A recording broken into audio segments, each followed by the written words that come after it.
तो ये हमारा नेक्स्ट वीडियो है डायबिटिक कॉम्प्लिकेशंस कि डायबिटिक पेशेंट्स को क्या क्या जानना चाहिए। उसकी उनको सबसे पहला तो उनका डाइट के बारे में पता होना चाहिए और उनको एक्सरसाइज करना चाहिए।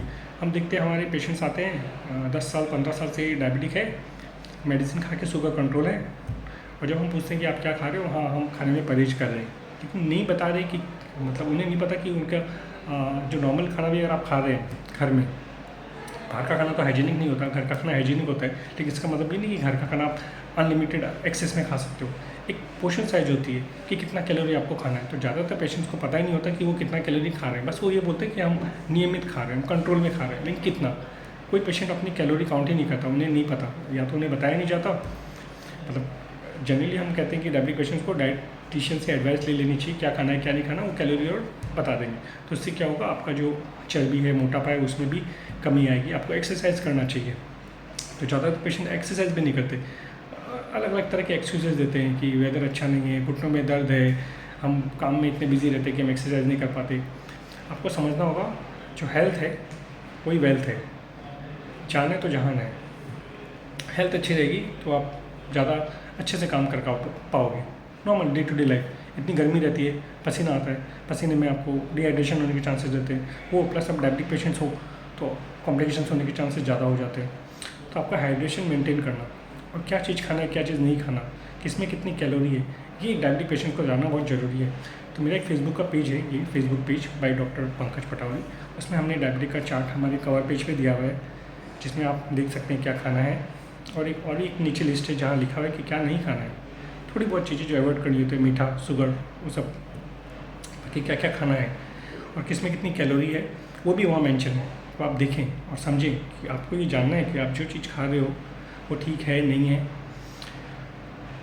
और एक्सरसाइज सबसे मेन पार्ट, तो उसका भी हमारे वीडियो लिंक शेयर किए हुए, आप लोग जरूर देखें और थोड़ी बहुत एक्सरसाइज करने की कोशिश जरूर करें।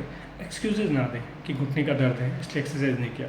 अरे बाबा, आपका घुटने का दर्द है, ठीक है, तो आप फिजियोथेरेपी कराइए। फिजियोथेरेपी से आपकी मसल स्ट्रॉन्ग होगी और घुटने का दर्द भी कम होगा।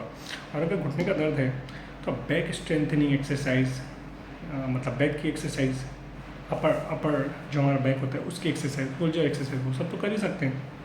मतलब बहुत सारी वैराइटीज़ होती है एक्सरसाइज में, aerobic exercise, resistance exercise, stretching exercise. ये वीडियो के लिंक भी शेयर किए हुए हैं कि अगर आपको कोई एक जगह पेन है, मान लीजिए कि डायबिटिक पेशेंट में होता है फ्रोजन शोल्डर, ठीक है, आपका फ्रोजन शोल्डर है, आप एक हाथ नहीं उठा पा रहे, वहाँ पे आपका दर्द है, ठीक है, बाकी बॉडी तो आपकी फिट है, उससे तो आप मूव कर सकते हो, उससे तो आप एक्सरसाइज कर सकते हो, कुछ भी कीजिए, योगा, जॉगिंग, वॉकिंग, साइकिलिंग, सीढ़ी उठाना, स्क्वाट, प्लैंक, कितनी वैराइटीज ऑफ एक्सरसाइज आप यूट्यूब में सर्च कर सकते हो। एक वीडियो सर्च कीजिए, 100 वीडियो निकलते।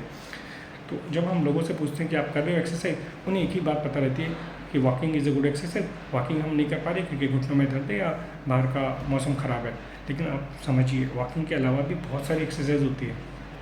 जिम तो वो लोग जाते नहीं हो तो दूर की बात है, एक्सरसाइज के बारे में भी नहीं पता रहता।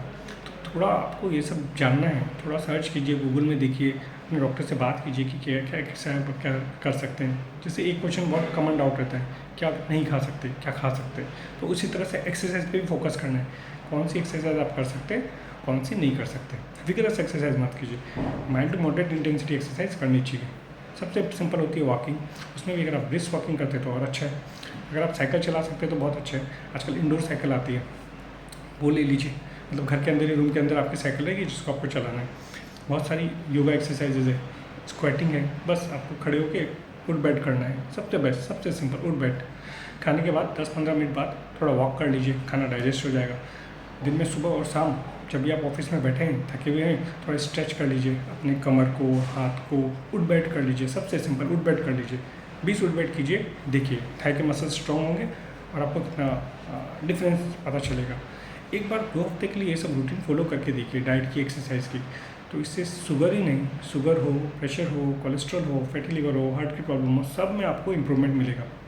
बल्कि हार्ट के डॉक्टर तो ये कहते हैं कि आपके हार्ट के 3 आर्टरी दी हुई है, अगर एक ब्लॉक हो जाए तो बाकी 2 है संभालने के लिए। तो अगर आप एक्सरसाइज करते हैं तो वो जो बाकी, मतलब जो ब्लॉक आर्टरी है, उससे वो जो एरिया वहाँ पे कोलेट्रल्स खुल जाते हैं, तो वो आपको बैकअप सपोर्ट मिल जाता है। अगर आप एक्सरसाइज करते हैं तो मतलब ये 3 बड़े रास्ते हैं, एक रास्ता ख़राब हो गया तो बाकी जो 2 रास्ते जो चल रहे हैं उनसे छोटी छोटी गलियाँ खुल जाती है, कोलेट्रल्स। जैसे ट्रैफिक में होता है, बड़ा रास्ता जाम होता है तो आप गलियाँ ले लेते हैं, तो तो ये गलियाँ तभी खुलेगी जब आप एक्सरसाइज करें। एक्सरसाइज नहीं करेंगे तो गलियाँ नहीं खुलेगी, ये आप समझ लीजिए। तो एक्सरसाइज करना है, इससे हार्ट की बीमारियाँ भी आपको कम होंगी। और कॉम्प्लिकेशन की बात करेंगे नेक्स्ट वीडियो में।